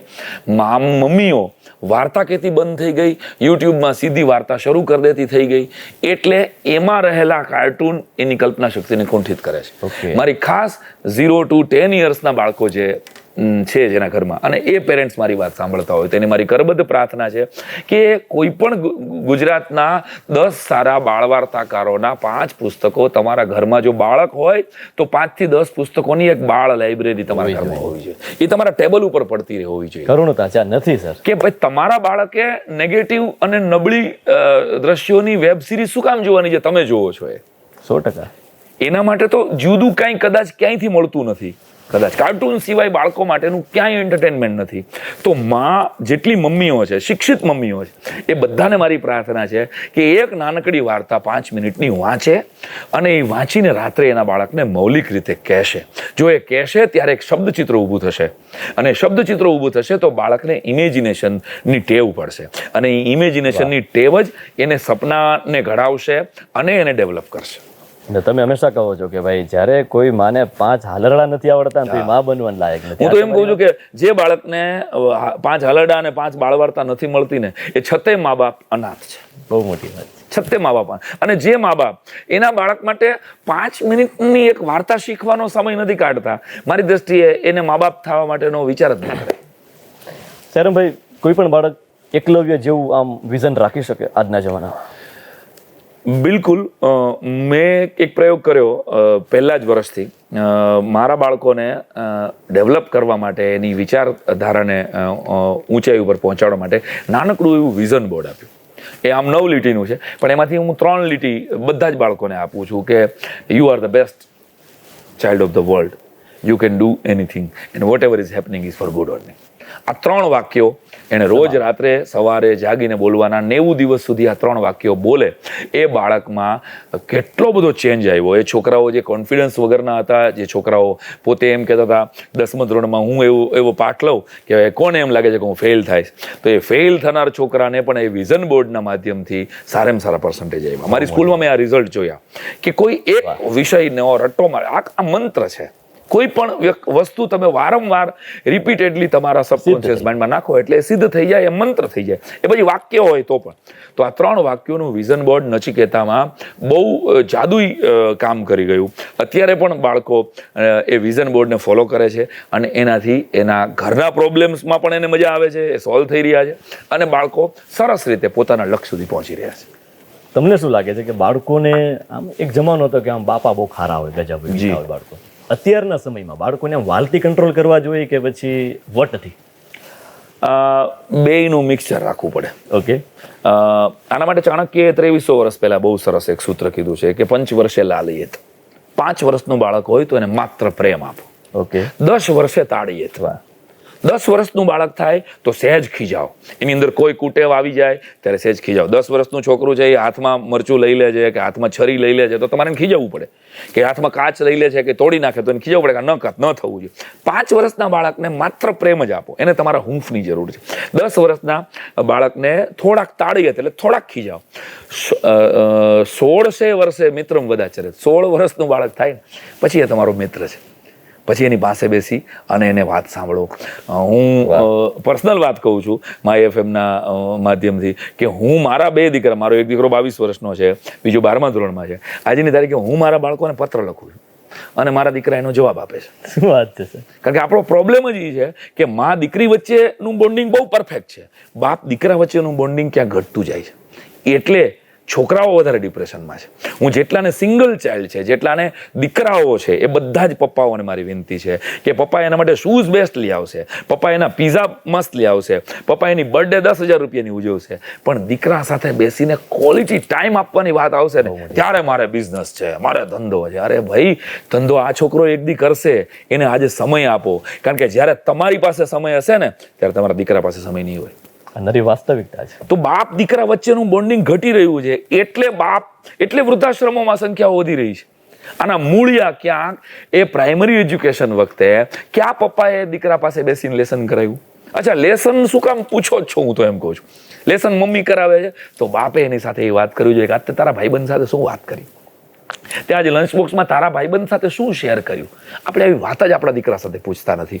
એટલે દાદા ભગવાન મને દીપકભાઈ એમ કહેતા કે પરિવારમાં વાઈફાઈનો યુઝ કરો તો પરિવાર બનશે. નચિકેતામાં એ અમારા પેરેન્ટ્સને પણ હું કહું છું કે વિધાઉટ ઇન્ટરનેટ ફેમિલી ઇન્ટરેક્શન. ક્યાં વાત છે. આ વાઈફાઈનો યુઝ કરો તો તમારો દીકરો ક્યારેય કે દીકરી ક્યારેય ડિપ્રેશનમાં નહીં આવે, એને ક્યારેય નાની નાની બાબતમાં સુસાઇડ કરવાનું મન નહીં થાય, એને ક્યારેય બધું જ હોવા છતાં 10, 12, 15 વર્ષનું બાળક એકલતા અનુભવે છે. આ એકલતા, અને મને જ્યારે કોઈ બાળક સુસાઇડ કરે એવા છાપામાં સમાચાર વાંચું ને અજય, ત્યારે હું હલી જાઉં કે આખી સિસ્ટમ ફેલ ગઈ. તમામ ધર્મો ફેલ ગયા, તમામ ધર્માચાર્યો ફેલ ગયા, તમામ પુસ્તકો, તમામ આખો સમાજ ફેલ ગયો કે એક છોકરાને જિંદગી જીવવા જેવી ન લાગી. સર, રેડિયો પર હું જ્યારે ન્યૂઝપેપર ખોલીને બેઠો હોય સવારમાં, દર ચોથા દિવસે એવા સમાચાર હોય કે 18 વર્ષના છોકરા, 10 વર્ષના, 12 વર્ષના બાળકો સુસાઇડ કરે. આપણી પાસે શબ્દો ન હોય બોલવા માટે, આને હું ક્યાં એંગલથી રજૂ કરું લોકો સામે? એટલે ક્યાંક ઘટના એવી થઈ કે આપણે આપણા બાળકોને હારતા શીખવ્યું જ નહીં. મમ્મી પપ્પાએ પ્રોગ્રામિંગ જ એમ કર્યું એનું કે તારે તો જીતવાનું જ છે, તારે તો ક્લાસમાં જ્યાં કોઈ પણ હરીફાઈમાં ફોર્મ ભરશે તારે તો બેટા પહેલો જ નંબર લાવવાનો છે. અરે ભાઈ, હું ભણતો હતો ત્યારે હું બધામાં પહેલો નંબર નહોતો, કે તું ભણતો હોઈશ ત્યારે તું બધામાં પહેલો નંબર પોસિબલ? અમિતાભ બચ્ચન હોય તો એ પણ બધી સ્પર્ધામાં પહેલો નંબર ન લાવી શકે, કે વિરાટ કોહલી પણ ન લાવી શકે. આપણે આપણા બાળકને હાર પચાવતા શીખવવું જોઈએ કે બેટા હાર એ સફળતાનો એક ભાગ છે, એ સફળતાનો વિરોધાર્થી નથી. આપણને ગુજરાતીમાં શીખવામાં જે એવું છે સફળતાનો વિરોધાર્થી શું, તો કે નિષ્ફળતા. ત્યાં જ ભૂલ થઈ કે ભાઈ પહેલા નિષ્ફળતા મળે પછી સફળતા મળે, આ એનો પાર્ટ છે. આ બધા જ મા બાપે એના બાળકને શીખવવું પડે કે પ્રોબ્લેમ આવે ત્યારે તમારા ઈશ્વરને એમ નહીં કહો કે તમારા પ્રોબ્લેમ બહુ મોટા છે, તમારા પ્રોબ્લેમને એમ કહો કે તમારો ઈશ્વર બહુ મોટો. ક્યાં વાત, બહુ મોટી વાત છે. સાહેબ, સાયરામ સર, તમને હું પૂછું કે તમારા માટે આમ શિક્ષણની પ્રેરણા મૂર્તિ કોઈ નામ કેવી હોય ફર્સ્ટ નંબર પર? રોલ મોડલ તરીકે હું ગીજુભાઈ બધેકાની વાતને ફોલો કરું છું. મેડમ મોન્ટેસરીએ જે એક્ટિવિટી સાથે લર્નિંગ કર્યું એને હું વધારે જીવનમાં ઉતારું છું. મારા જીવનમાં કેળવણીની સરસ મજાની વ્યાખ્યા આપી હોય તો મારા ગુરુજી ડૉક્ટર નલિન પંડિત સાહેબ, મારી અંદર દેશભક્તિ વાવી હોય તો કનુભાઈ કરકર સાહેબ, કે જેણે મને પુસ્તકો વાંચતો કર્યો. મેં જો રાષ્ટ્રભક્તિના પુસ્તકો ન વાંચ્યા હોત તો આજે વીરાંજલિ જેવો કાર્યક્રમ ન આપી શક્યો. તો મારી કરબદ્ધ પ્રાર્થના છે મા બાપને પણ કે વાંચતા બંધ થઈ ગયા ને આપણે એટલે વિચારતા બંધ થઈ ગયા. ઘરમાં 5 પુસ્તકો ભલે જ્યારે વંચાય ત્યારે પણ ટેબલ ઉપર પડ્યા હશે ને તો મમ્મી પપ્પા ક્યારેક તો વાંચશે. આ વાંચશે ને તો બાળક જોશે કે મારી માં વાંચે છે, મારા પપ્પા કાંઈક વાંચે છે તો મારે વાંચવું છે. એક્સ્ટ્રા એક્ટિવિટીઝમાં મા બાપ વાંચતા બંધ થઈ ગયા એટલે બાળક પણ એક્સ્ટ્રા વાંચતો બંધ થઈ ગયો. એક્ઝામ રિલેટેડ જ વાંચવાનું હોય, એક્ઝામમાં પાસ થવા માટે જ ભણવાનું હોય, નોકરી મેળવવા માટે જ ભણવાનું હોય. આ સૌથી મોટી મીથ જે પકડાઈ ગઈ. વિદેશના જેટલા પણ દેશમાં હું ગયો ફોરેનમાં, ત્યાં મેં ફોરેનની 20 વર્ષની દીકરીને ફ્લાઇટમાં કે ટેબ્લેટમાં પુસ્તકો વાંચતા જોયા છે. તો ત્યાંના યંગસ્ટર્સ એટલું વાંચે છે. અને સોરી ટુ સે આપણા ગુજરાતમાં વાંચવાનું ઓછું થતું જાય છે. કદાચ 2-5% લોકો. અને મારું એક વાક્ય કાયમને માટે યાદ રાખજો, માય એફએમના દર્શકોને મારે કહેવું છે કે રેલીમાં જતી ભીડ જ્યારે લાઇબ્રેરી તરફ વળશે ને ત્યારે દેશ મહાસત્તા ઉપર બેસશે. બહુ મોટી વાત કરી. એટલે જ હંમેશા વિચારું કે લાઇબ્રેરી ખાલી કમ હોય છે. ખાલી કમ છે લાઇબ્રેરીમાં કોઈ દી મેં ભીડ જોઈએ જ નથી. બહુ મોટી વાત છે. સાયરામ સર, એક વાત ઉડીને આંખે વળગી એવી છે કે નચિકેતા સ્કૂલ નહીં, નચિકેતા શાળા નહીં, નચિકેતા સ્કૂલિંગ સિસ્ટમ. આ શું ઘટના છે? આ એક વિચારધારા છે. મતલબ ખાલી સ્કૂલ હોય, મારું એવું માનવું છે કે સ્કૂલ છે ને એક પ્રયોગશાળા હોવી જોઈએ કે જ્યાં સમયાંતરે પ્રયોગો થવા જોઈએ અને પ્રયોગોમાં રિઝલ્ટ ન આવે તો એ પ્રયોગો ચેન્જ થાય. જેમ સાયન્ટિસ્ટ એની લેબોરેટરીમાં અલગ અલગ પ્રયોગ કરે અને પ્રયોગ ન મળે, જ્યાં સુધી એને રિઝલ્ટ ન મળે ત્યાં સુધી અલગ અલગ પ્રયોગ કરતો રહે. તો વિચારધારા શબ્દ નચિકેતા એક સ્કૂલની વિચારધારા છે. અહીંયા માર્કશીટના મોહતાજ નહીં, ટેલેન્ટના સરતાજ બાળક બને એવો અમારો પ્રયત્ન છે. એનું પાછળનું કારણ એ જ કે હું ગીજુભાઈ બધેકા, સ્વામી વિવેકાનંદ, મહર્ષિ અરવિંદ, મેડમ મોન્ટેસરી અને વિનોબા ભાવે, આ 5-7 લોકોની કેળવણીની વ્યાખ્યાઓથી અભિભૂત થઈ અને આ બધાનું મિક્સિંગ કરી અને એક હાથે યજ્ઞનો હોમ કરે અને બીજા હાથે લેપટોપ યુઝ કરે. બહુ મોટી વાત. ગોળ અને ગૂગલનો પરફેક્ટ સમન્વય કરી અને જો આપણે એક પેઢી બનાવશું તો ભારતની અંદર રહેનારી પેઢી મળશે. બાકી આપણે ઇન્ટેલિજન્ટ લોકો તો બહુ બનાવશું પણ એ બીજા દેશના ચલાવવા માટે. આપણા દેશ સાથેનો એને પ્રેમ, 500 કરોડનો આસામી હશે આપણે, પણ આપણા દીકરાને આપણા પરિવાર માટેનો રિસ્પેક્ટ નહીં હોય, આપણા દેશ માટેનો રિસ્પેક્ટ નહીં હોય તો કદાચ એ 500 કરોડનું કાંઈ કામ નથી. શેરમભાઈ, બીજી વસ્તુ એ આપની પાસેથી જાણવું છે કે છેલ્લા 9 વર્ષની અંદર નચિકેતા ટ્રેન્ડ સેટર રહ્યું છે. અલગ અલગ કાર્યક્રમો હોય, સ્કૂલિંગ, અલગ અલગ સ્કૂલની સિસ્ટમ હોય, ઘણું બધું છે આમ આપણે એમાં કહી શકાય. શું છે એ વાત?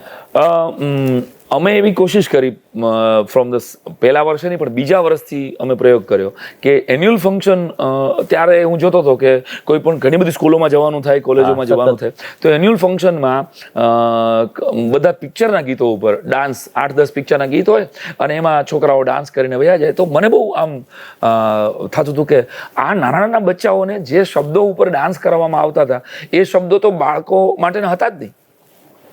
એ તો એકદમ રોમાન્ટિક પિક્ચરના ગીત, જે એકદમ ટ્રેન્ડિંગ ગીત હોય, એ 10 ગીતો કોઈ ટીચરે લઈ લીધા હોય. તો મને એ વિચાર આવ્યો કે ભાઈ આપણી સ્કૂલનું એન્યુઅલ ફંક્શન જરાક જુદું થાય અને એ થીમ બેઝ થાય. તો થીમ બેઝ એન્યુઅલ ફંક્શનનો ટ્રેન્ડ અમે સેટ કર્યો. અમે રંગ કસુમલ ગુજરાતી આખો ગુજરાતનું કર્યું. લાસ્ટ યર અમે કર્યું રસધાર કોલિંગ. મને ખબર છે કે આજના બાળકો મેઘાણી નથી વાંચવાના, તો એને એક વાર્તા દ્વારા 5 વાર્તાઓ અમે ભજવી અને બાળકોએ રડાવ્યા લોકોને. રા નવગણ છોકરાઓ, ઇંગ્લિશ મીડિયમના છોકરાઓ ભજવે છે. એ પહેલા અમે કોર્ટ ઓફ માર્ટિયર્સ કર્યું. વીરાંજલિ કોઈને ખબર નથી, આજે કહું તમને કે અમુક જ લોકોને ખબર છે કે વીરાંજલિ મારા સ્કૂલનું એન્યુઅલ ફંક્શન હતું. કોર્ટ ઓફ માર્ટિયર એક એન્યુઅલ ફંક્શન, નાના નાના 8મા 9મા ધોરણના એક છોકરાએ એસએસની ટીચરને એમ કહ્યું કે ભગતસિંહ ઓફ થઈ ગયા, સો વોટ? અને ટીચરની આંખમાં આંસુ આવી ગયા. ટીચરે મને કીધું કે સર, આપણા સ્કૂલમાં બાળકોને એમ થાય છે કે હવે ભગતસિંહ ઓફ થઈ ગયા તો અમારા માટે શું, એમ એ તો ઓફ થઈ ગયા, ધડાકો થઈ જાય ને, ધડાકો થયો. તો મેં કીધું આ બાળકોને ખીજાઈને ભગતસિંહ સાથે પ્રેમ નહીં કરાવી શકાય. આને ભગતસિંહ બનાવવું, આને ભગતસિંહ ભજવાવું, તો આ છોકરાઓને ખબર પડશે. તો એ છોકરાઓએ કોર્ટ ઓફ માર્ટિયર કરીને એક ડ્રામા લખ્યો મેં, અને એમાં 500 બાળકોએ, અને એ ડ્રામા મારા પરમ મિત્ર પ્રદીપસિંહે જોયો અને પછી એમાંથી વીરાંજલિનો જન્મ થયો. તો આની પહેલા અમે સનાતન કરીને આખું એક એન્યુઅલ ફંક્શન કર્યું હતું કે આજે હિન્દુ પ્રજાને જ ખબર નથી કે 4 વેદ અને ઉપનિષદ શું છે, કયો યુગ પહેલા છે ને કયો યુગ પછી છે, કયા યુગમાં કયા અવતાર થયા છે. આ એક કોમન જે ખબર હોવી જોઈએ, સામાન્ય ખબર હોવી જોઈએ ધર્મની, એ પણ ખબર નથી. તો આવા અલગ અલગ વિષયો ઉપર એન્યુઅલ ફંક્શન હું લખું, કાસ્ટિંગ હું કરું, છોકરાઓને તૈયાર હું કરું, મને એમાં મજા આવે. અને મને ગૌરવ રહે કે એ છોકરાઓ જે પાર્ટ એમાં ભજવી રહ્યા છે, 2-3 મહિના સુધી છોકરાઓ એની અંદર રહે, જીવે, અને લાઈફ ટાઈમ પછી મને છોકરાઓ ગામમાં મળે ને જૂના એન્યુઅલ ફંક્શન વાળા, તો એ મને મળે એમ કે સાહેબ હું ભગતસિંહ, એમ સાહેબ હું સુખદેવ, સાહેબ હું ઝાંસીની રાણી બન્યો. એટલે એ ઝાંસીને, સાહેબ હું મેઘાણી હતો, યાદ છે તમને? એટલે એ છોકરો મને મળે તો પણ મને એવી રીતે યાદ કરે છે. અને એના જીવનમાં એ બાળકો પણ લિટરેચરમાં રસ લેતા થયા. સાહિત્ય માટે, દેશ માટે પ્રેમ અને રિસ્પેક્ટ એનામાં જન્મશે. એ એકમાત્ર થિયેટર દ્વારા જન્મશે, આવું મારું પર્સનલી માનવું છે. હમણાં થોડા સમય પહેલા તમે જે શંકરાચાર્યની વાત કરી, જી, આ પોતાના ખર્ચે કાર્યક્રમ, પોતાના ખર્ચે તમે? હા, અમે સનાતન સંધ્યા નામનું જગતગુરુ શંકરાચાર્યજીના જીવન ચરિત્ર ઉપરનો આખો કાર્યક્રમ. એવી વાત કે આપને પ્રાઉડ ફીલ થવું જોઈએ કે આપણી પરંપરા શું છે, પવિત્ર પરંપરા, અને શું આપને આપીને ગયા છે. એક સ્ત્રોત, એક વેદના મંત્રો તમે જે જો તમને ફીલ થાય. આના ઉપર જ મારે આવું હતું કે નચિકેતા સ્કૂલિંગ સિસ્ટમમાં જે પંચતત્વની પ્રાર્થનાનો જે છે એનો હેતુ શું છે? વેદોની અંદર દેવી દેવતાઓ ની પૂજા કરતા આપણે વેદ સુધી બહુ પહોંચ્યા નથી, મેં પણ બધા વેદ વાંચ્યા નથી, પરંતુ મેં મહાપુરુષો પાસેથી જાણ્યું કે પ્રકૃતિનો પ્રેમ એ જ વેદનો એક મહત્વનો સાર હતો. તો જેનાથી જીવન ઉજાગર હતું એને ભગવાન માન્યા આપણે. તો એમાં પૃથ્વી, જલ, વાયુ, આકાશ, અગ્નિ, આ 5 તત્વો ને આપણે જીવન સાથે જોડ્યા, એટલે એને જ ભગવાન માન્યા. તો અમે એ જ વાતને નચિકેતામાં લાવ્યા. મારી જ લખેલી જલની પ્રાર્થના, અગ્નિની પ્રાર્થના, વાયુની પ્રાર્થના, પૃથ્વીની પ્રાર્થના અને આકાશની પ્રાર્થના મેં લખી, ઓસમાણભાઈએ કમ્પોઝ કરી અને બાળકોએ ગાય. અહીંયા દેશની પ્રાર્થના પણ ગવાય છે, ગાયની પ્રાર્થના પણ ગવાય છે. તો એનાથી શું થયું કે બાળકોમાં કોઈ દેવી દેવતાઓ, કારણ કે અલગ અલગ કોમ્યુનિટીના બાળકો છે, અલગ અલગ સંપ્રદાયની ઘરની માનસિકતા લઈને આવ્યા હોય, અને એને એમ થાય કે સ્કૂલમાં તો આ ભગવાનનું મહત્વ છે, સ્કૂલ સરસ્વતીનું માત્ર મંદિર છે. અને જલ બચાવોની વાત હું કરું ત્યારે તમે કોઈ પણ કોમ્યુનિટીના હો, તમે કોઈ પણ સંપ્રદાયની માનસિકતા હો, પણ જલ જો તમે બચાવશો તો તમે જીવશો. તો આ વાસ્તવિકતા છે. પૃથ્વીને કેમ બચાવવી, પૃથ્વીને કેમ? તો પ્રકૃતિનો ગ્લોબલ વોર્મિંગનો જે સંદેશો અત્યારે કોપનહેગનમાં વિચારે છે લોકો, એ વાત વેદોમાં હજારો લાખો વર્ષો પહેલાની હતી, અને એને પ્રાર્થના સ્વરૂપે મૂકી. અહીં ભાંગડા લાફ્ટર થાય શરૂઆતમાં. ભાઈ પહેલા છોકરાઓ આવે એટલે થોડાક લાફ્ટર કરે, અને કારણ કે હાસ્ય કલાકારની સ્કૂલ છે તો છોકરો હસવો તો જોઈએ ને એટલીસ્ટ. તો પહેલા 2-5 મિનિટ છોકરાઓ ભાંગડા લાફ્ટર કરે અને પછી પ્રાર્થના એની શરૂ થાય. અને અહીંયા આંખો બંધ કરવા માટેનું પ્રેશર કરવામાં નથી આવતું. હાલો આંખો બંધ કરો, હવે પ્રાર્થના શરૂ થાય છે. ના, પ્રાર્થના શરૂ થાય એટલે અહીંયા ઓટોમેટિકલી આંખો બંધ જ હોય છે. એ ઇમોશનલ ટચ આવી તો છોકરાઓને જે લોકો પ્રેશરથી શીખવવા માંગે છે, મારું એવું ગણિત છે અને મારી એવી 100% માન્યતા છે કે પ્રેશર રિલીફ કરી અને તમે એને પ્રેમ આપો તો છોકરાઓ જે ઝડપથી કેળવાશે. આ છોકરાઓને કોઈ નથી કહેતું કે તમારે પગે લાગવાનું છે, પણ કોઈ બહારની વ્યક્તિ આવે, એના ટીચરને પગે લાગે છે કે મને પગે લાગે છે કે કોઈ પણ બહારના અમારા, એને કોઈ કહેતું નથી. એ એના મમ્મી પપ્પાને રોજ સવારે પગે લાગીને આવે છે. અમે એને પ્રેશર નથી કરતા સવારમાં તમારે કેટલા મમ્મી પપ્પાને પગે લાગીને આવ્યા. ના, એની અંદર એ સૂઝ છે જ ભાઈ. એ બાળક છે, એ ખાલી વિચાર નથી, એ ખાલી ઘડો નથી. આ જૂની વાતો છે. બાળક એના પૂર્વજન્મના સંસ્કાર લઈને આવે છે. એવું કહેવાય છે કે એ પ્લે હાઉસમાં દાખલ થાય ને ત્યારે 2500 જેટલા શબ્દો એને આવડતા હોય છે. એને ખબર છે. તો એ બધું જાણે છે કે ઘરમાં મમ્મી પપ્પા વચ્ચે ક્યાં ઝઘડો થયો, સાસુ મમ્મી વચ્ચે ક્યાં ઝઘડો થયો. એ LKG નું છોકરું અહીંયા ટીચરને આવીને કહે છે કે આજે મમ્મી પપ્પા વચ્ચે ઝઘડો થયો. એ તો મા બાપને ખબર, એને જોવે એટલે તરત જ કહે છે. તો એલર્ટ આપણે એ રહેવાની જરૂર છે કે આપણે એને સારું શું આપીએ. એટલે ગીજુભાઈ એમ કહેતા કે તમારા બાળકને કાંઈ ના આપી શકો ને તો એક વસ્તુ આપજો, એને ઉત્સાહ આપજો. ક્યા વાત હે. જીવનનો ઉત્સાહ આપો તમારા બાળકને, બીજું બધું એ મેળવી લેશે. થોડુંક રેપિડ ફાયર જેવું છે, તમારે મને બહુ જ ઓછા શબ્દોમાં જવાબ આપવાનો. મારા માટે સૌથી અઘરું હોય છે. બોલો. નવી પેઢી અત્યારે જે અલગ અલગ મોબાઈલ એપ્લિકેશનની દુનિયામાં છે, એ લોકોને શિવાજીના હાલરડા સુધી પહોંચાડવું હોય તો શું, કઈ રીતે પહોંચાડી શકાય?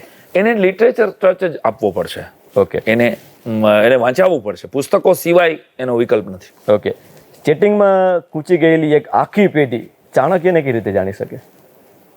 ચાણક્યની મહત્તા એને ખબર પડે કે ચાણક્ય મારા જીવનમાં અત્યારે જરૂરી શું છે. તકલીફ એ પડી કે આપણે એવું માનવા માંડ્યા કે આપણે આપણા પુરાતન કાળના કોઈ ઋષિઓની કઈ જરૂર જ નથી. પશ્ચિમથી જે વાત કહેવામાં આવશે, ઇંગ્લિશમાં જે વાત કહેવામાં આવશે, એ વાત હાઈટેક થઈ ગઈ અને પૂર્વના ઋષિઓની કોઈ વાત આવે એ વાત ઓલ્ડ ફેશન થઈ ગઈ. આ માનસિકતામાંથી આખી પેઢી જો બહાર નીકળે તો આ પેઢી 100% ચાણક્યને પ્રેમ કરી શકશે. વીરરસની વાતો ક્યાંય સર થતી નથી, તો વાઈફાઈમાં રહેતી પ્રજાતિને વીરરસ સુધી પહોંચાડવી તો શું ડાયરા જ એક માધ્યમ છે કે પછી પુસ્તક માધ્યમ છે? પુસ્તકો પ્રવેશ કરાવી શકે, ડાયરો એનો પ્રકાર થઈ શકે. ઓકે. વીરરસ કોઈ એંગલનો મોહતાજ નથી, કોઈ એન્ટરટેનમેન્ટના સ્વરૂપનો મોહતાજ નથી. હિન્દી કવિઓ પણ વીરરસની કવિતાઓ કરે છે. તમે જીવનમાં એવા સૈનિકોના, એવા મહાપુરુષોના, એવા ક્રાંતિવીરોની બાયોપિક વાંચશો એટલે વીરરસ તમારા જીવનમાં ઓટોમેટિકલી આવશે. એના માટે કોઈ તમને વીરરસ સંભળાવે અને તમારા વીરરસ જાગે, એ છેલ્લું સ્ટેપ છે. વીરરસ 99 રસનું બેલેન્સ આપણી અંદર હોય જ. આપણે એને ઇગ્નિશન દેવાનું હોય છે. આપણે શરૂઆત જ નથી કરતા. છાવા જોયા પછી રાત્રે નીંદર નહોતી આવી, મને નહોતી આવી, તને પણ નહીં આવી કે આ આટલો ખતરનાક, આટલો ક્રૂર કોઈ રાજા હોઈ શકે અને આટલો મરદ કોઈ ભારતનો રાજા હોઈ શકે. તો આ એક બોલિવૂડના હીરોએ કરી બતાવ્યું. એમ આપણે બાયોપિક વાંચી નથી ને, આપણને વાંચવામાં નથી આવી, આપણને ક્યાંક ભણાવવામાં નથી આવી, એટલે જીવન ચરિત્રોથી આપણને દૂર કરી દેવામાં આવ્યા. એટલે પ્રશ્ન થયો કે આપણે રસથી પણ દૂર થયા અને સંસ્કૃતિથી પણ. નચિકેતા સ્કૂલિંગ સિસ્ટમની વાત આખી અલગ છે. એની સિસ્ટમની વાત હોય, એમને અલગ અલગ પ્રયોગોની વાત હોય, ખુદ એમના વિઝન અને વિચાર આપણે આખા પોડકાસ્ટ દરમિયાન જોઈ રહ્યા છીએ કે કયા લેવલના છે. તો એ ગ્રાઉન્ડ ઉપર જ્યારે વર્ક કરતા હશે એટલે તમે વિચાર કરી શકો કે એ કેટલું ડેપ્થમાં કામ લેતા હશે. સર, મારે એ પણ જાણવું છે કે અલગ અલગ નિયમો છે, જેમ કે બેલ નથી વાગતીની જગ્યાએ અલગ અલગ મંત્રો વાગે છે. અહીંયા 2 શાસ્ત્રીય સંગીતના બેલ પડે છે, 2 ઇન્ટરનેશનલ મ્યુઝિકના બેલ પડે છે અને 2 ક્લાસિકલ મ્યુઝિકના બેલ પડે છે. અહીંયા રિસેસ પડે તો અન્નપૂર્ણા સ્તોત્ર વાગે છે ક્યારેક. કારણ કે મારું એવું માનવું છે કે આ નવી પેઢીના કાન છે ને એ સંગીતથી સભર થવા જોઈએ. સંગીત એક એવું વાતાવરણ સર્જી શકે છે કે જેનાથી બાળકના અને સ્કૂલના વાતાવરણમાં ફરક આવે. અને એ કામ અમે 1600 જેટલા બેલ ડિઝાઇન કર્યા છે, એમાંથી થઈ રહ્યું છે. ક્યાં વાત છે. એટલે બહુ જ મોટું કામ નચિકેતા સ્કૂલિંગ સિસ્ટમ કરી. સર, છેલ્લા પ્રશ્નો મારા છે જે મારા ઓડિયન્સને જણાવવા છે કે જે વધારે એમાં ઇન્ટરેસ્ટ લેશે. બીજી વસ્તુ મારે એ જાણવી છે કે જ્યારે કોઈ પણ બાળક એજ્યુકેશનમાં એન્ટર થાય છે, અહીંયા એડમિશન લે છે, ત્યારે એમને એક તુલસી ક્યારો આપવામાં આવે છે. આ વિચાર? હા, એટલે અમે એવું વિચારીએ છીએ કે બાળકને પ્રકૃતિ સાથે જોડવું હોય તો કેવી રીતે જોડી શકાય. તો જેટલું તુલસી ડેવલપ થાય એટલો એ બાળક ડેવલપ થશે. એટલે એ સૂર્યને અર્ઘ દેતો થાય અને એના લીધે એ તુલસીને પ્રેમ કરતો થાય, એકાદ રૂપિયો એ બચાવતો થાય પોતાની વોટ બેંકમાંથી, અને બાળક પોતે તુલસીની જેમ ડેવલપ થાય એવી એક, એટલે આપણી ભારતની પરંપરા સાથે એને જોડવાનો નાનકડો પ્રયત્ન. જનરલી સર કેવું થતું હોય કે બાળકો સાયન્સ અને મેથ્સ જેવા વિષયમાં આમ માર્ક્સ કવર કરી શકે છે, પરંતુ એને વધારે આમ ડેપ્થમાં ઉતરવું હોય ભાષાકીય રીતે કે તમારે એક અલગ ટેકનિક છે 10મા 12માની આપણે વાત કરીએ જી, તો એનો થોડો પ્રકાશ મારે જાણવો હતો. એસએસ એવો વિષય થઈ જાય છે મોસ્ટલી 5th ઓનવર્ડ્સ કે છોકરાઓને ઇતિહાસમાં રસ નથી પડતો, એસએસના માર્ક્સ ઓછા આવે છે. આવું મેં જ્યારે મારી સ્કૂલમાંથી બચ્ચાઓ પાસે જાણ્યું કે સાહેબ આ ઇતિહાસ છે ને કંટાળાજનક હોય છે, એના માટે તુગલકે આમ કર્યું હતું ને કુતુબદીન એબકે આમ કર્યું હતું ને એ બધું ભણવું તો પડે જ, અને તમારે જીપીએસસી ક્લિયર કરવી હોય તો એ ટાઈમલાઈન તો 1315માં આમ થયું હતું ને 1757માં પ્લાસીનું યુદ્ધ થયું હતું, એ શીખવું જ પડે, પાકું જ કરવું પડે. તો મેં કોશિશ કરી છે મોટા ધોરણના બાળકો માટે કે એને મ્યુઝિકલ વેમાં, માત્ર નચિકેતાના બાળકો માટે એના ગીતો બનાવ્યા છે, એના જોડકણા બનાવ્યા છે, એની વાર્તાઓ બનાવી છે, અને એના લેક્ચર્સ હું લઉં છું. એ લેક્ચર્સ માત્ર મારા નચિકેતાઓ, અને એ માત્ર સાંભળીને છોકરાઓ એ ગીત એક પાકું કરી લે, અને આખી ટાઈમલાઈન તગલક વંશની હોય કે ગુલામ વંશની હોય કે મુગલ સલ્તનતની હોય કે અંગ્રેજોની હોય, એ આખી ટાઈમલાઈન એક જોડકણામાં એને પાકી થઈ જાય. એને સરળ કરવાનું મારું કામ છે. હાસ્ય કલાકાર છું એટલે કઠિન વસ્તુને સરળ કરવાનું કામ છે, અને મારી દ્રષ્ટિએ એ જ શિક્ષણનો સાચો નિયમ છે કે જે અઘરું છે એને સરળ કરીને બાળકને સમજાવો. તો એ કામ હું મારી સ્કૂલમાં કરી રહ્યો છું, અને બચ્ચાઓમાં 9મા 10મા ધોરણ સુધીના બચ્ચાઓમાં એ વિજ્ઞાનના ગીતો લખ્યા છે. કોઈને એમ માને કે ગીજુભાઈ માત્ર પ્રેપના બચ્ચાઓ માટે છે, એવું નથી. મારી સ્કૂલમાં 9મા 10મા ધોરણના છોકરાઓ ગીત દ્વારા એસએસ પાકું કરે છે, વિજ્ઞાન પાકું કરે છે. એ જે એનું અઘરું છે ને એ બધું મેં એમ તો જેટલું તમને અઘરું પડતું હોય એ ગ્રાહક સુરક્ષાનો 18મો પાઠ છે સમાજ વિદ્યાનો, તો ગ્રાહક સુરક્ષાના 18મા પાઠની જવાબદારી મારી હોય. શિક્ષક એમ કહે મને કે સાહેબ 18મો પાઠ છોકરાઓને માર્ક ઓછા આવે છે આમાં, કારણ કે પોતે ગ્રાહક નથી, હજી બાળક તો ગ્રાહક તરીકે માર્કેટમાં ગયું નથી, તો એ 18મા પાઠને સેલો કેમ કરવો આની પર હું આઈડિયા લગાડું છું. અને મારી ક્રિએટિવ ટીચર્સની ટીમ છે અહીંયા, મને એવા ટીચર્સ પણ સરસ મજાના મળ્યા. ટીચર્સ મારું એવું સ્પષ્ટ માનવું છે કે ક્રિયાશીલ ખેડૂત અને પ્રયોગશીલ શિક્ષકો આ બે દેશમાં ઘટતા જાય છે. બહુ ઓછા લોકોનું આમાં ધ્યાન છે, અને ભારતને મહાસત્તા ઉપર બેસાડવી હશે તો આ બે ઉપર આ બેની સંખ્યા બહુ મોટા સંખ્યામાં વધારવી કે પ્રયોગશીલ શિક્ષક ઘટતા જાય છે, એક્સિડેન્ટલ શિક્ષક વધતા જાય, અને ક્રિયાશીલ ખેડૂત ઘટતા જાય છે. તો ભવિષ્યમાં આપણા સંતાનોને ચોખા અને ઘઉં વિદેશથી જ આયાત કરવા પડશે, અને આપણે વિદેશની જ યુનિવર્સિટીઓમાં આપણા બાળકોને ઊભા રાખવા પડશે. તો મારી દ્રષ્ટિએ શિક્ષકોના જીવનમાં બે જ રંગ હોય છે, એક કાળો બ્લેકબોર્ડનો અને સફેદ ચોકનો. શિક્ષક તરીકે મારા જીવનમાં આ બે જ રંગ છે. મારા વિદ્યાર્થીઓ મને હાથમાં તાલી મારે ત્યારે મારો વલસાડથી વાપીથી રાજકોટ સુધીનો થાક ઉતરી જાય છે. એટલે રોજ સ્કૂલે આવવું ગમે છે, અને આ બચ્ચાઓની આંખોમાં મને જોઈને જે ચમક આવે છે એ ચમક મારો થાક ઉતારે છે. ઓકે, માય એફએમના લિસનરને તમારે કોઈ સંદેશો આપવો હોય, આપણા પોડકાસ્ટ જે લોકો અત્યારે જોઈ રહ્યા છે એને કોઈ શોર્ટ એન્ડ સ્વીટ મેસેજ આપવો હોય, સાયરામ દવે શું આપશે? બાળકોની સંવેદનાનું એક ગીત મેં લખેલું છે, મેં હજી સુધીમાં ક્યાંય રજૂ નથી કર્યું.